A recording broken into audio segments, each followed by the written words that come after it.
Section 6. Substitutes for the functions of war. By now it should be clear that the most detailed and comprehensive master plan for a transition to world peace will remain academic if it fails to deal forthrightly with the problem of the critical non-military functions of war. The social needs they serve are essential. If the war system no longer exists to meet them, substitute institutions will have to establish for the purpose.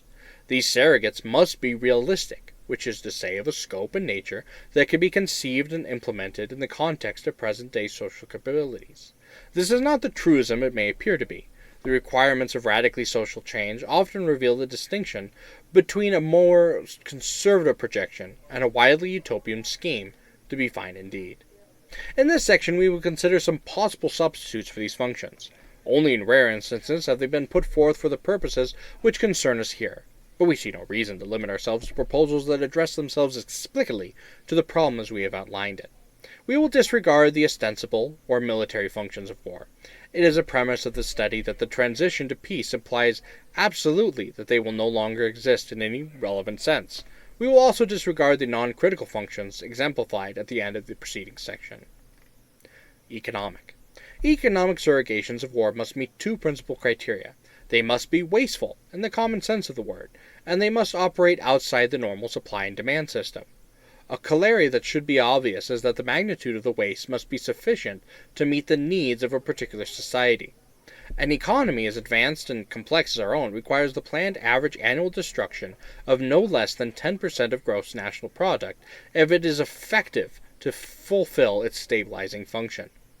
When the mass of a balance wheel is inadequate to the power it is intended to control, its effect can be self-defeating, as with a runaway locomotive. The analogy, though crude, is effectively apt for the American economy, as our record of cyclical depression shows. All have taken place during periods of grossly inadequate military spending. Those few economic conversion programs which, by implication, acknowledge the non-military economic function of war, at least to some extent, tend to assume that so-called social welfare expenditures will fill the vacuum created by the disappearance of military spending. When one considers the backlog of unfinished business, proposed but still unexecuted in this field, the assumption seems plausible. Let us examine briefly the following list, which is more or less typical of a general social welfare programs. Health. Drastic expansion of medical research, education and training facilities, hospital and clinical construction, the general objective of completed government-guaranteed health care for all, at a level consistent with current developments in medical technology. Education. The equivalent of the foregoing in teaching, training, schools, and libraries. The drastic upgrading of standards, with the general objective of making available for all an attainable educational goal equivalent to what is now considered a professional degree. Housing. Clean, comfortable, safe, and spacious living space for all, at the level now enjoyed by about 50% of the population in this country, less in most others. Transportation. The establishment of a system of mass public transportation making it possible for all to travel to and from areas of work and recreation quickly, comfortably, and conveniently, and to travel privately for pleasure rather than necessity. Physical environment. The development and protection of water supplies, forests, parks, and other national resources. The elimination of chemical and bacterial contaminants from air, water, and soil. Poverty. The genuine elimination of poverty, defined by a standard consistent with current economic productivity, by means of a guaranteed annual income, or whatever system of distribution will best assure its achievement. This is only a sampler of the most obvious domestic social welfare items, and we have listed it in a deliberately broad, perhaps extravagant manner. In the past, such a vague and ambitious-sounding program would have been dismissed out of hand, without serious consideration. It would clearly have been, prima facie, far too costly. Quite apart from its political implications, our objective to it, on the other hand, could hardly be more contradictory. As an economic substitute for war, it is inadequate, because it would be far too cheap. If this seems paradoxical, it must be remembered that up to now, all proposed social welfare expenditures have had to be measured within the war economy, not as a replacement for them. The old slogan about a battleship, or an ICBM, costing as much as this many hospitals, or this many schools, or this many homes, takes on a very different meaning if there are to be no more battleships or ICBMs. Since the list is general, We have elected to forestall the tangential controversy that surrounds arbitrary cost projections by offering no individual cost estimates. But the maximum program that could be physically effective along the lines indicated could approach the established level of military spending only for a limited time, in our opinion, subject to a detailed cost and feasibility analysis. Less than 10 years. In the short period, at this rate, the major goals of the program would have been achieved. Its capital investment phase would have been completed, and it would have established a permanent, comparatively modest level of annual operating cost within the framework of the general economy. Here's the basic weakness of the social welfare surrogate. On the short-term basis, a maximum program of this sort could replace a normal military spending program, providing it was designed, like the military model, to be subjective to arbitrary control. Public housing starts, for example, or the development of modern medicine centers might be accelerated or halted from time to time, as the requirement of a stable economy might dictate. But on the long-term basis, social welfare spending, no matter how often redefined, would necessarily become an integral accepted part of the economy, of no more value as a stabilizer than the automobile industry, or old age and survivors insurance. Apart from whatever merit social welfare programs are deemed to have for their own sake, their function as a substitute for war in the economy would thus be self-liquidating. They might serve, however, as expedients pending the development of more durable substitutive measures. Another economic surrogate that has been proposed is a series of giant space research programs. They have already demonstrated their utility in more modest scale within the military economy. What has been implied, although not expressly put forth, is the development of a long-range sequence of space research projects that largely unattainable goals. This kind of program offers several advantages lacking in the social welfare model.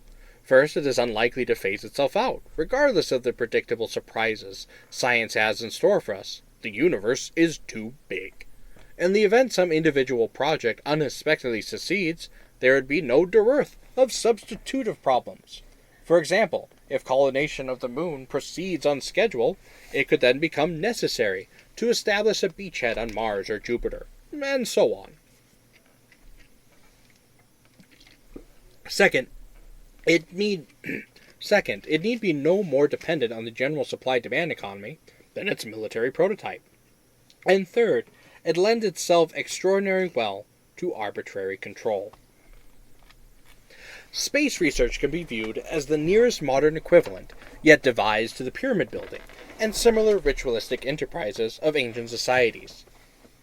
It is true that the scientific value of the space program, even for what has already been accomplished, is substantial on its own terms, but current programs are absurdly obviously disproportionate in the relationship of the knowledge sought to the expenditures committed.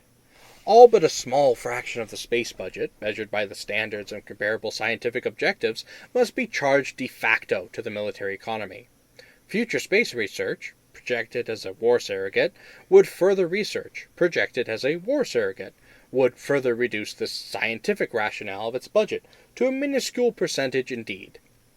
As a purely economic substitute for war, therefore, extension of the space program warrants serious consideration. In Section 3, we pointed out that certain disarmament models, which we called conservative, postulated extremely expensive and elaborate inspection systems. Would it be possible to extend and institutionalize such systems to the point where they might serve as economic surrogates for war spending? The organization of fail-safe inspection machinery would well be ritualized in manner similar to that of established military processes.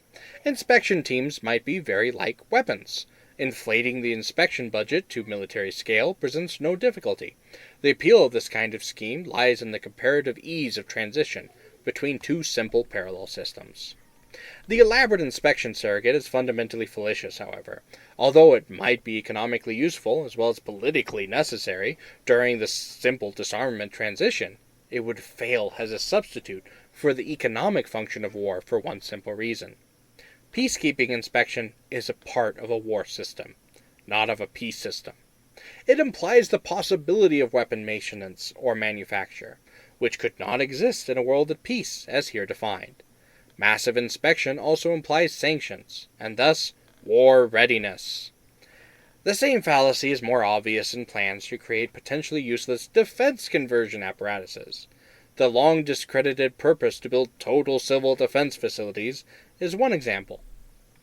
Another is a plan to establish a giant anti-missile complex, Nike X, et al. These programs, of course, are economic rather than strategic. Nevertheless, they are not substitutes for military spending, but are merely different forms of it. A more sophisticated variant is the proposal to establish the unarmed forces of the United States. This would conveniently maintain the entire institutional military structure, redirecting it essentially towards social welfare activities on a global scale. It would be, in effect, a giant military Peace Corps. There is nothing inherently unworkable about this plan, and using the existing military system to effectuate its own demise is both ingenious and conventional. But even on a greatly magnified world basis, social welfare expenditures must sooner or later re-enter the atmosphere of the normal economy. The practical transition virtues of such a scheme would thus be eventually negated by its inadequacy as a permanent economic stabilizer. Political. The war system makes the stable government of societies possible. It does this essentially by providing an external necessity for society to accept political rule. In so doing, it establishes the basis for nationhood and the authority of government to control its constituents. What other institution or combination of programs might serve these functions in its place? We have already pointed out that the end of the war means the end of national sovereignty, and thus the end of nationhood as we know it today. But this does not necessarily mean the end of nations in the administrative sense, and internal political power will remain essential to a stable society. The emerging nations of the peace epoch must continue to draw political authority from some source. A number of proposals have been made governing the relationship between nations after total disarmament. All are basically judicial in nature. They contemplate institutions more or less like a world court, or United Nations, but vested with real authority. They may or may not serve their ostensible post-military purpose of settling international disputes, but we need not discuss that here. None would offer effective existential pressure on a peace world nation to organize itself politically. It might be argued that a well-armed international police force operating under the authority of such a supernatural court could well serve the function of an external enemy. This, however, would constitute military operation.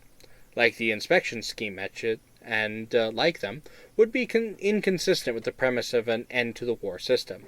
It is possible that a variant of the unarmed forces idea might be developed in such a way that its constructive, or i.e. social welfare activities, could be combined with an economic threat of sufficient size and credibility to warrant political organization.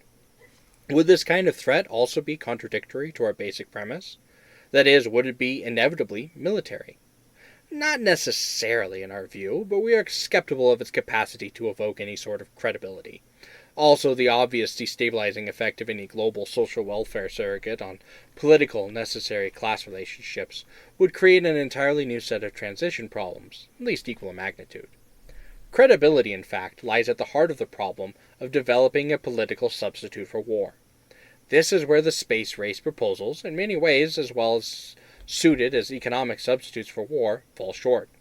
The most ambitious and unrealistic space project cannot of itself generate a believable external menace. It has been hotly argued that such a menace would offer the last best hope of peace, etc., by uniting mankind against the danger of destruction by creatures from other planets or from outer space. Experiments have been proposed to test the credibility of an out-of-our-world invasion threat. It is possible that a few of the more difficult-to-explain flying saucer incidents of recent years were in fact just early experiments of this kind. If so, they could hardly have been judged encouraging. We anticipate no difficulties in making a need for a giant super space program credible for economic purposes. Even were they not ample precedents extending it, for political purposes, to include features unfortunately associated with science fiction, would obviously be more dubious undertaking. Nevertheless, an effective political substitute for war would require alternate enemies, some of which might seem equally far-fetched in the context of the current war system. It may be, for instance, that gross pollution of the environment can eventually replace the possibility of mass destruction by nuclear weapons as the principal apparent threat to the survival of the species. Poisoning of the air and of the principal source of food and water supply is already well advanced, and at first glance would seem promising in this respect. It constitutes a threat that can be dealt with only through social organization and political power. But from present indications, it will be a generation to generation, a half before environmental pollution, however severe, will be sufficiently menacing on a global scale to offer a possible basis for solution. It is true that the rate of pollution could be increased selectively for this purpose. In fact, the mere modifying of existing programs for the deterrence of pollution could speed up the process enough to make the threat credible much sooner. But the pollution problem has been so widely publicized in recent years that it seems highly improbable that a program of deliberate environmental poisoning could be implemented in a politically acceptable manner. However unlikely some of the possible alternate enemies I have mentioned may seem, we must emphasize that one must be found, of credible quality and magnitude, if a transition to peace is ever come about without social disintegration. It is more probability, in our judgment, that such a threat will have to be invented, rather than developed from known conditions. For this reason, we believe further speculation about its putative nature ill-advised in this context. Since there is considerable doubt in our minds that any viable political surrogate can be devised, we are reluctant to compromise, by premature discussion, any possible option that may eventually lie open to our government. Sociological. Of the many functions of war, we have found convenient to group together in this classification two are critical. In a world of peace, the continuing stability of society will require 1. An effective substitute for military institutions that can naturally destabilize social elements, and 2. A credible motivational surrogate for war that can ensure social cohesiveness. The first is an essential element of social control. The second is the basic mechanism for adapting individual human drives to the needs of society. Most proposals that address themselves, explicitly or otherwise, to the post-war problem of controlling the socially alienated turn to some variant of the Peace Corps, or the so-called Job Corps, for a solution. The socially disaffected, the economically unprepared, the psychologically uncomfortable, and the hardcore delinquents, the incorrigible, subversives, and the rest of the unemployed are seen as somehow transformed by the disciplines of a service model on military precedent into more or less dedicated social service workers. This presumption also informs the otherwise hard-headed ratiocination of the unarmed forces plan. The problem has been addressed in the language of popular sociology by Secretary McNamara. Even in our abundant societies, we have reason enough to worry over the tensions that coil and tighten among unprivileged young people, and finally fail out in delinquency and crime. What we are to expect, where mounting frustrations are likely to fester into eruptions of violence and extremism. In a seemingly unrelated passage, he continues, "It seems to me that we could move toward remedying the inequity by asking every young person in the United States to give 2 years of service to his country, whether in one of the military services, in the Peace Corps, or in some other voluntary development, at home or abroad. We could encourage other countries to do the same." Here, as elsewhere, throughout this significant speech, Mr. McMahon was focused, indirectly, but unmistakably, on one of the key issues bearing on a possible transition to peace, and as later indicated, also indirectly, a rough approach to its resolution, again phrased in the language of the current war system. It seems clear that Mr. McNamara and other proponents of the Peace Corps surrogate for this TAR function lean heavily on the success of the paramilitary depression programs mentioned in the last section. We find the President wholly inadequate in degree. Neither the lack of relevant precedent, however, nor the dubious social welfare sentimentality characterized this approach, warrant its rejection without careful study. It may be viable, provided, first, that the military origin of the Corps format be effectively rendered out of its operational activity, and second, that the transition from paramilitary activities to developmental can be effected without regard to the attitudes of the Corps' personnel or to the value of the work it is expected to perform. Another possible surrogate of the control of potential enemies of society is the reintroduction in some form consistent with modern technology and political processes of slavery. Up to now, this has been suggested only in fiction, notable in the works of Wells, Huxley, and Orwell, and others engaged in the imaginative anticipation of the sociology of the future. But the fantasies projected in Brave New World in 1984 have seemed less and less implausible over the years since their publication. The traditional association of slavery with ancient pre-industrial cultures should not blind us to its adaptability to advanced forms of social organization, nor should its equally traditional incompatibility with Western moral and economic values. It is entirely possible that the development of so sophisticated form of slavery may be an absolute prerequisite for social control in a world of peace. As a practical matter, conversions of the code of military discipline to a euphemized form of enslavement would entail surprisingly little revision. The logical first step would be the adoption of some form of universal military service. When it comes to postulating a credible substitute for war capable of directing human behavioral patterns in behalf of social organization, few options suggest themselves. Like its political function, the motivational function of war requires the existence of a genuinely menacing social enemy. The principal difference is that for purposes of motivational basic allegiance, as distinct from accepting political authority, the alternate enemy must imply a more immediate, tangible, and directly felt threat of destruction. It must justify the need for taking and paying a blood price in wide areas of human concern. In this respect, the possible enemies noted earlier would be insufficient. One exception might be the environmental pollution model, if the danger to society posed was actually genuinely imminent. The fictive models would have to carry the weight of extraordinary conviction, underscored with a not inconsiderable actual sacrifice of life. The construction of an up-to-date mythological or religious structure of this purpose would present difficulties in our era, but most certainly be considered. Game theorists have suggested, in other contexts, the development of blood games for the effective control of individual aggressive impulses. It's an ironic commentary on the current state of war and peace studies that is left not to scientists but to the makers of commercial film to develop a model for this notion.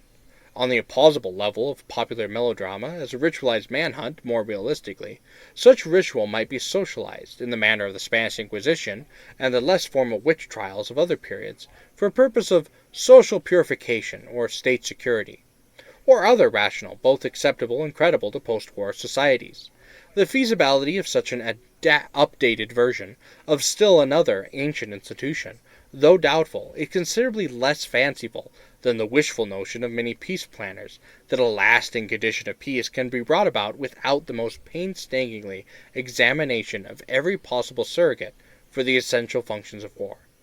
What is involved here, in a sense, is the quest for William James' moral equivalent of war. It is also possible that the two functions considerable under this heading may be jointly served, in the sense of establishing the antisocial, from whom control institution is needed, as the alternate enemy, needed to hold society together.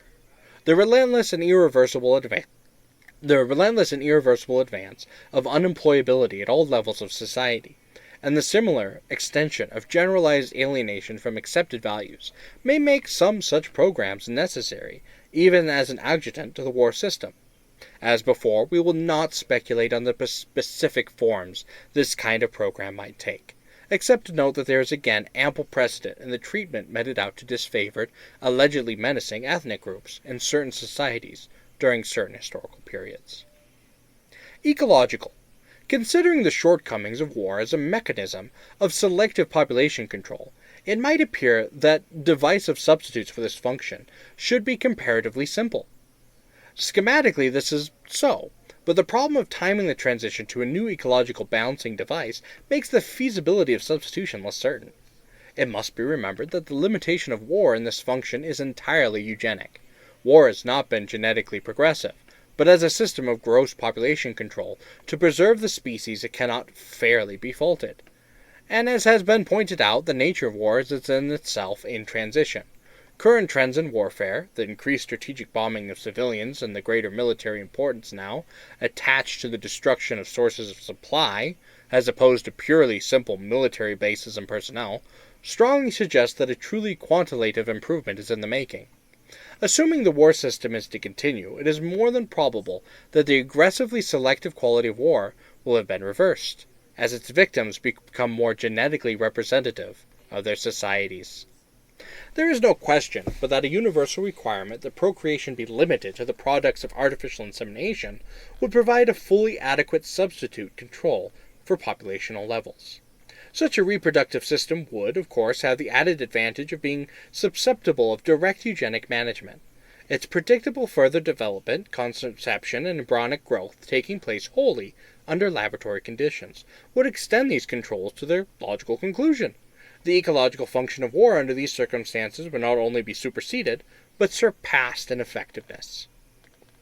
The intermediate step, local control of conception with a variant of the ubiquitous pill via water supplies or certain essential foodstuffs, offset by a controlled antidote, is already under development.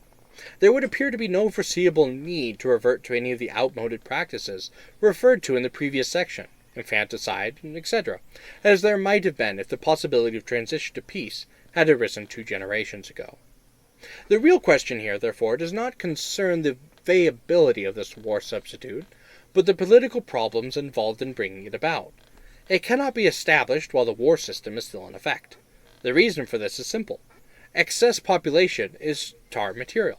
As long as any society must contemplate even a remote possibility of war, it must maintain a maximum supportable population, even when so doing critically aggravates an economic liability. This is paradoxical, in view of war's role in reducing excess population, but it is readily understood. War controls the general population level, but the ecological interest of any single society lies in maintaining its hegemony vis-a-vis other societies. The obvious analogy can be seen in any free enterprise economy. Practices damaging to the society as a whole, both competitive and monopolistic, are abetted by the conflicting economic motives of individual capital interests. The obvious precedent can be found in the seemingly irrational political difficulties which have blocked universal adoption of simple birth control methods. Nations desperately in need of increasing unfavorable production consumption ratios are nevertheless unwilling to gamble their possible military requirements of 20 years hence for this purpose. Unilateral population control, as practiced in ancient Japan and in other isolated societies, is out of the question in today's world. Since the eugenic solution cannot be achieved until the transition to the peace system takes place, why not wait? One must qualify the inclination to agree. As we noted earlier, a real possibility of an unprecedented global crisis of insufficient exists today, which the war system may not be able to forestall. If this should come to pass before an agreed-upon transition to peace were completed, the result might be irrevocably disastrous. There is clearly no solution to this dilemma. It is a risk which must be taken, but it tends to support the view that if a decision is made to eliminate the war system, it were better done sooner than later. Cultural and scientific. Strictly speaking, the function of war as the determination of cultural values and as the prime mover of scientific progress may not be critical in a world without war. Our criterion for the basic non-military functions of war has been, are they necessary to the survival and stability of society?